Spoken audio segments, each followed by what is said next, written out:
Hello everyone, मैं हूं हितेश स्वामी और मैं आप लोगों का स्वागत करता हूं एक्सट्रीमिटीज़ क्लासेस के यूट्यूब चैनल पे। आज हम शुरू करने जा रहे हैं class 10th chapter number 8 introduction to trigonometry. तो जब हम ट्रिग्नोमेट्री की बात करते हैं तो ये खुद जो ट्रिग्नोमेट्री वर्ड है ये दो वर्ड से मिलकर बना हुआ है। एक तो है ट्रिगोनो, दूसरा है मेट्री। ट्रिग्नो का मतलब होता है ट्रायंगल्स एंड मेट्री का मतलब होता है मेज़रमेंट। तो हम इस चैप्टर के अंदर जनरली ट्रायंगल्स की साइड्स के मेज़रमेंट से सब कुछ फाइंड करेंगे। जनरली जो आप लोगों को ट्रिग्नोमेट्री शुरू करने से पहले बेसिक नॉलेज के बारे में पता होना चाहिए। तो यहाँ पे आप लोगों के पास में एक चीज़ आएगी, that is right angle triangle. Right angle triangle ऐसा ट्रायंगल जिसकी एक एंगल 90 डिग्री होते हैं। जो 90 डिग्री होते हैं उसकी जो बिल्कुल सामने वाली साइड होती है उसको हम एच से डिनोट करते हैं, दैट स्टैंड्स फॉर हाइपोटेनियस। एक साइड परपेंडिकुलर होती है इसके अंदर, दैट स्टैंड एज पी, और एक बेस होता है जिसको हम बी से रिप्रेजेंट करते हैं।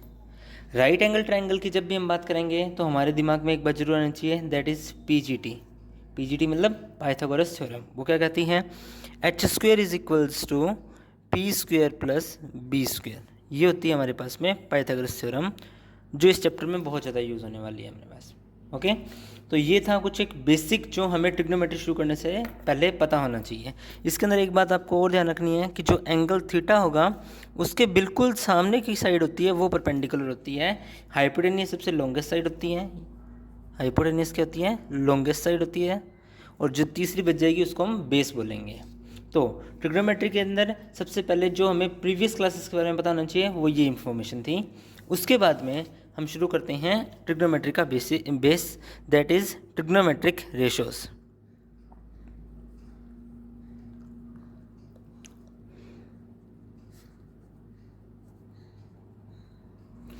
ट्रिग्नोमेट्रिक जो रेशोस होते हैं वो 6 तरीके से डिफाइन कर जाते हैं, that are sine theta, cos theta, tan theta, cot theta, sec theta, cosec theta. जो साइन थीटा होता है that is defined as perpendicular upon hypotenuse. Cos theta defined as base upon hypotenuse. Tan theta defined as perpendicular upon base. Cot theta जो tan theta का reverse होता है उसको B upon P से यानी base upon perpendicular से बताते हैं। सेक थीटा को हम एच अपॉन बी, क्योंकि ये कोस का रेसिप्रोकल होता है इसलिए इसको एच अपॉन बी यानी हाइपोटेनियस अपॉन बेस से रिप्रेजेंट करते हैं।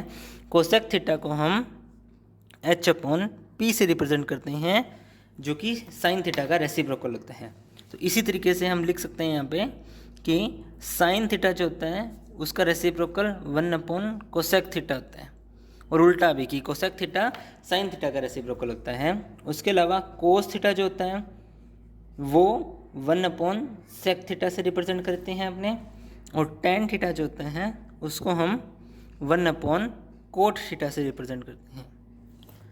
इन फॉर्मूलाज के अलावा दो फार्मूलाज और है आपके पास में, वो क्या है कि टेन थीटा जो होता है वो sine theta upon cos theta से रिप्रेजेंट करा जाता है, एंड जो कोट थीटा है वो cos theta upon sine theta से रिप्रेजेंट करा जाता है।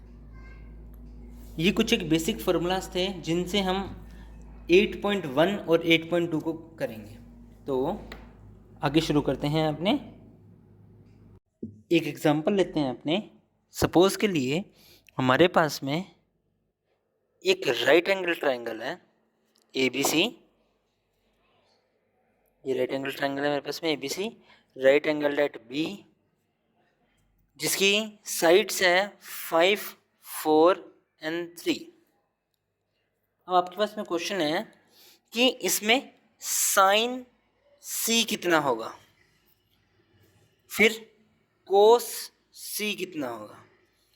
तो हमें क्या देखना है, हमें सबसे पहले इसमें दो चीज़ें ध्यान रखनी है। क्या कि एक तो साइन से निकालना है, एक कोस से निकालना है। जब भी मैं बात करूँगा साइन सी या कोई भी अगर अपने को ट्रिग्नोमेट्रिक फंक्शन रेशियो निकालना है इसके अंदर, तो जो पहले तीन वर्ड है जैसे ये साइन है या कोस है या टेन है, इसको ट्रिग्नोमेट्रिक रेशियो बोलते हैं जो अपने, ये हमें बताएगा कि ये फॉर्मूला कौन सा यूज़ करना है अपने। जैसे साइन था तो हमें पता चल गया कि जी परपेंडिकुलर अपॉन हाइपोटेनियस यूज़ करना है, और सी मुझे ये बताएगा कि इसके अंदर वैल्यूज़ क्या पुट करनी है। कैसे, जैसे साइन ने मुझे बता दिया कि पी अपॉन एच यूज़ होगा, अब सी साइन सी ये बताएगा कि जी सी तो एंगल ये रहा और एंगल के सामने परपेंडिकुलर होता है, that means A B upon hypotenuse A C होगा यहाँ पे ना, तो वो वैल्यू बताएंगे। तो ए बी अपने पास है 4/5। एक और एग्जांपल लेते हैं, जैसे कोस सी निकालना है मुझे, तो कोस से मुझे पता चला कि बी अपॉन एच यूज़ करना है। अब सी एंगल से परपेंडिकुलर अभी भी मैंने बनाया 4, तो बेस कितना हो जाएगा जी, बेस हो जाएगा 3 क्योंकि हाइपोटेन्यूज तो 5 है। तो इस बेस को मैं लिखूंगा बी सी अपॉन ए सी से, बी सी मतलब 3 और ए सी मतलब 5। तो इस तरीके से मैं वैल्यूज पुट करूंगा। अगर मुझे इसी क्वेश्चन में आता कि आप मुझे बताएं कि साइन ए कितना होगा, तो साइन ए को मैं कैसे बताऊंगा, साइन ए बताया जाएगा, फिर से साइन है मेरे पास में, तो साइन होगा मेरे पास में परपेंडिकुलर अपॉन हाइपोटेनियस।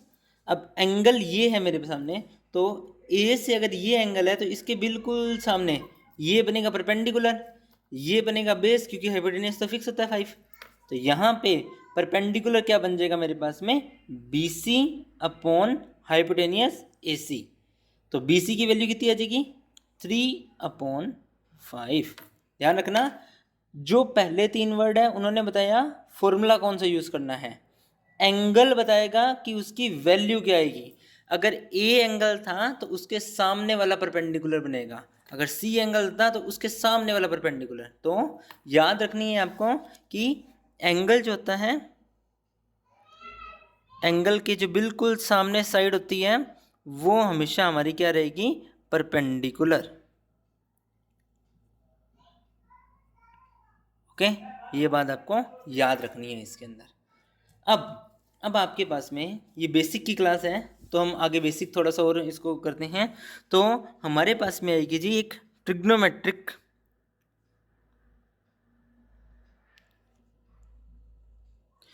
वैल्यूज की टेबल। कुछ एक फिक्स एंगल्स पे हमें इन सब जो हमारे पास ये ट्रिग्नोमेट्रिक फंक्शन है या रेशियोज हैं, इन सब की वैल्यूज़ हमें पता है, तो वो हम देखेंगे कि क्या होती है और हम इन्हें कैसे निकाल सकते हैं। आपको एक बात ध्यान रखनी है कि इन सब वैल्यूज़ के अंदर आपको कभी भी इनको याद नहीं करना है, इनको एक निकालने की बहुत अच्छी शॉर्ट ट्रिक है, तो हमने उसी से करेंगे। अब तो देखते हैं कैसे। सबसे पहले तो कितने फंक्शंस हैं हमारे पास में, तो हमारे पास में ये रेशो और फंक्शन एक ही बात है। तो हमारे पास में 6 ट्रिग्नोमेट्रिक रेशोज या फंक्शन है, साइन, कोस, टेन, कोट, सेक और कोसेक। इनको लाइन वाइज लिखोगे आप। आपके जो एनसीईआरटी बुक है उसमें जो ये कोट और कोसेक है, इनकी वैल्यूज मतलब ये दोनों वैल्यू ऊपर आ गई, कोट सबसे नीचे दे रखी है उन्होंने, तो वो कोई इशू नहीं है क्योंकि वैल्यूज हमेशा सेम रहनी है, तो आप कैसे भी कर सकते हैं इनको। तो साइन, अब हर जो भी ये 6 ट्रिग्नोमेट्रिक रेशियोज हैं इनकी वैल्यूज आपको 0 डिग्री पे, 30 पे, 45 पे, 60 डिग्री पे एंड 90 डिग्रीज पे पता होनी चाहिए। किन किन पे, 0 degree, 30 degree, 45 degree, 60 degree and 90 degree. In values मतलब जो भी ये ट्रिग्नोमेट्रिक फंक्शंस हैं इनकी वैल्यूज़ इन 5 डिग्रीज पे पता होनी चाहिए। अब निकालते कैसे हैं, देखिए जी। साइन के लिए आपको सिंपल सा काम करना है, सबसे पहले साइड में लिख लो, चाहे इनके ऊपर लिख लो चाहे इनके नीचे लिख लो, एक ही काम करना है कि काउंटिंग लिखनी है। कैसे लिखेंगे, 0, 1, 2, 3, 4, ये काउंटिंग लिखी अपनों ने। उसके बाद में इस सारी की सारी काउंटिंग को 4 से डिवाइड कर दिया, सारी जो भी काउंटिंग की वैल्यूज़ हैं इनको 4 से डिवाइड कर दिया, और फिर सबका अंडर रूट निकाल लिया, सबका अंडर रूट निकाल दिया मैंने। जैसे ही अंडर रूट निकाला, 0/4 होता है 0, और 0 का रूट 0, मतलब साइन 0 की वैल्यू 0 आ जाएगी। 1/4 का रूट 1/2, तो साइन 30 की वैल्यू 1/2 आ जाएगी मेरे पास में। ये 2 1 ज़ा 2, 2 2 ज़ा 4, और इसका रूट निकालेंगे तो ये बनेगा 1/√2। कोस सॉरी साइन 45 पे 1/√2 वैल्यू आती है। साइन 60 के ऊपर √3/2 वैल्यू आ जाएगी, और 4 से 4 डिवाइड हो जाएगा, दैट इज़ 1, तो 1 का रूट 1 रहेगा, तो साइन 90 की वैल्यू भी 1 हो जाएगी। जब मुझे कोस की वैल्यू निकालनी होगी तो मैं जो ये साइन की वैल्यू चाहिए इनको पलट दूंगा। कैसे? सबसे पहले 1 आएगा, फिर √3/2 आएगा, फिर ये वैल्यू सेम रहेगी, इसके बाद ये 1/2 इधर चला जाएगा, और लास्ट वाली वैल्यू आ जाएगी 0। ओके, इसके बाद में अभी हमने पढ़ा है कि जो ये tan थीटा होता है ना, ये होता है साइन अपॉन कोस। जैसे ही साइन अपॉन कोस होता है, दैट मीन्स इन दोनों की वैल्यूज को डिवाइड करना है, तो 0/1 दैट विल बी 0। 1/2 को जैसे ही मैंने √3/2 से डिवाइड करा तो ये वैल्यू आ जाएगी 1/√3। सेम वैल्यूज है, डिवाइड होगा, आंसर आएगा 1। √3/2 को 1/2 से डिवाइड करा तो आंसर आएगा √3। और जब भी 1/0 वैल्यू आती है तो वो होती है या तो इनफाइनाइट या फिर नॉट डिफाइंड। इसको नॉट डिफाइंड भी बोल देते हैं, तो कोई घबराने की बात नहीं है। नॉट डिफाइन बोलो चाहे इनफाइनाइट बोलो, इसको एक ही बात होती है। कोट के लिए tan का उल्टा, सबसे पहले इनफाइनाइट, फिर √3, फिर 1, फिर 1/√3, और लास्ट वैल्यू आएगी 0। सेक की वैल्यू जब भी मुझे निकालनी होगी तो मैं क्या करूँगा? कोस का रेसिप्रोकल करूँगा। जो कोस की वैल्यूज है इनका रेसिप्रोकल, तो 1 का रेसिप्रोकल 1, √3/2 का 2/√3, 1/√2 का √2, 1/2 का 2, और 0 का रेसिप्रोकल करा तो फिर से इनफाइनाइट आ जाएगा। जब मुझे कोसेक की वैल्यू निकालनी है तो आप सेक की उल्टी वैल्यू लिख दो, चाहे साइन का रेसिप्रोकल कर दो, तो दोनों से सेम वैल्यू आनी है। Infinite 2, √2, 2/√3, and last value will be 1। तो ये था हमारे पास में 8.1 और 8.2 का बेसिक। अब हम बात करेंगे ट्रिग्नोमेट्रिक आइडेंटिटीज के बारे में। ट्रिग्नोमेट्रिक आइडेंटिटीज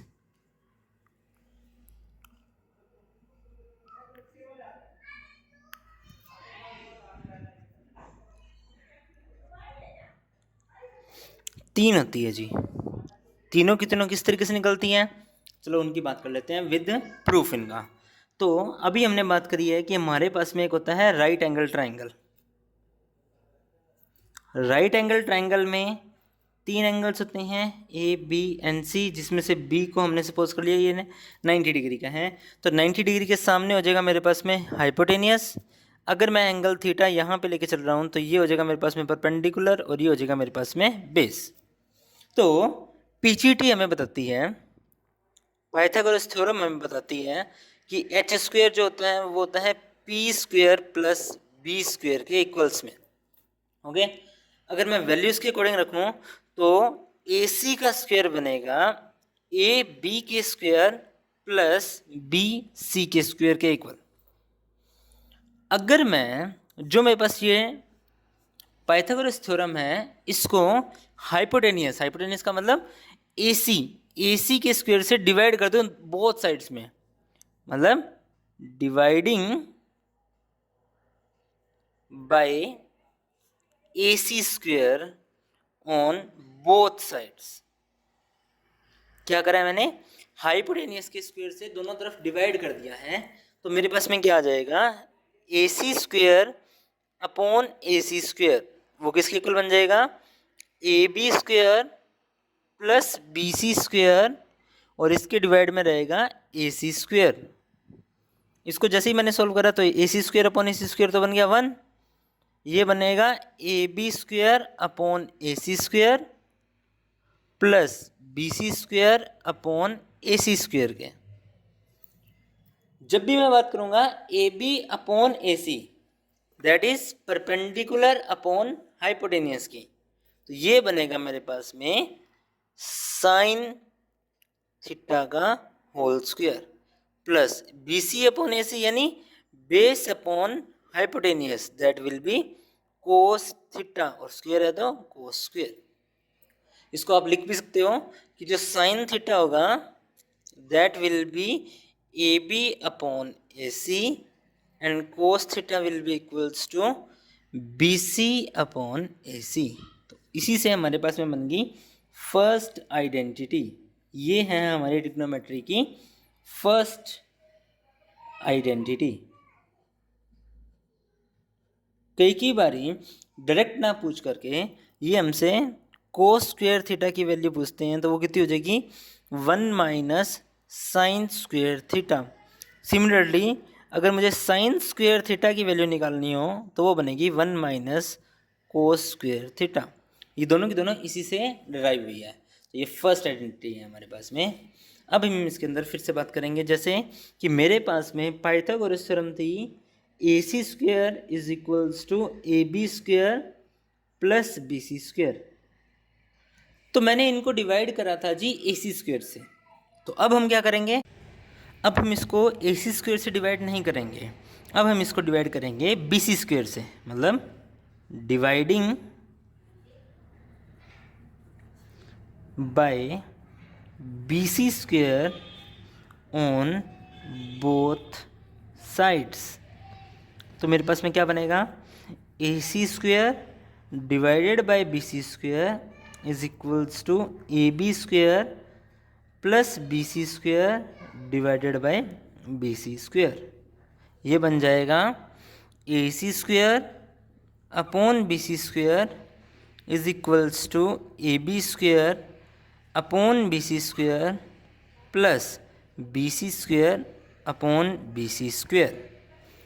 अब मुझे एक बात का पता है क्या, कि A C upon B C that is A C upon B C, इसको अगर मैं देखूं तो ये है हाइपोटेनियस अपॉन बेस। यहाँ देख लीजिए, ये A C square upon B C square है, तो ए सी है हाइपोटेनियस, ये है बेस, तो ये मेरे पास बनेगा हाइपोटेनियस अपॉन बेस, तो एच अपॉन बी। तो अगर आपको याद हो तो भी हमने ये पढ़ा है कि एच अपॉन बी वो होता है हमारे पास में सेक थीटा, सॉरी सी रह गया, ये रहा सेक थीटा। वैसे ही अगर मैं बात करूं A B upon B C की, तो ये बनेगा मेरे पास में perpendicular upon base. Perpendicular upon base होता है मेरे पास में टेन थीटा। तो ये बी सी स्क्वायर से तो बी सी स्क्वायर कट ही जाएगा, तो बचेगा क्या, यहाँ बचेगा sec square theta is equals to tan square theta plus 1। ये आ गई मेरे पास में सेकंड आइडेंटिटी। ये है आपके ट्रिग्नोमेट्री की सेकंड आइडेंटिटी। इसके भी दो वर्जन हो रहे हैं। कैसे कि अगर इसको मुझे लिखना हो तो मैं sec square theta minus tan square theta को 1 भी लिख सकता हूँ यहाँ पे, या फिर इसको मैं tan square theta is equals to sec square theta minus 1 करके भी लिख सकता हूँ। तो ये थी मेरे पास में सेकेंड आइडेंटिटी। अब हम यहीं पे बात करेंगे थर्ड आइडेंटिटी की। तो जी थर्ड आइडेंटिटी के लिए मुझे फिर से पाइथागोरस थ्योरम लिखनी पड़ेगी। तो वो कैसे लिखूंगा मैं, A C square is equals to A B square plus B C square. Okay, अभी मैंने बात कर रही है कि मैंने पहले जब निकाला था तो ए सी स्क्वायर से डिवाइड करा था, फिर मैंने बी सी स्क्वायर से डिवाइड करा। अब हम जो ए की साइड बची है उससे डिवाइड कर देते हैं। तो डिवाइडिंग बाय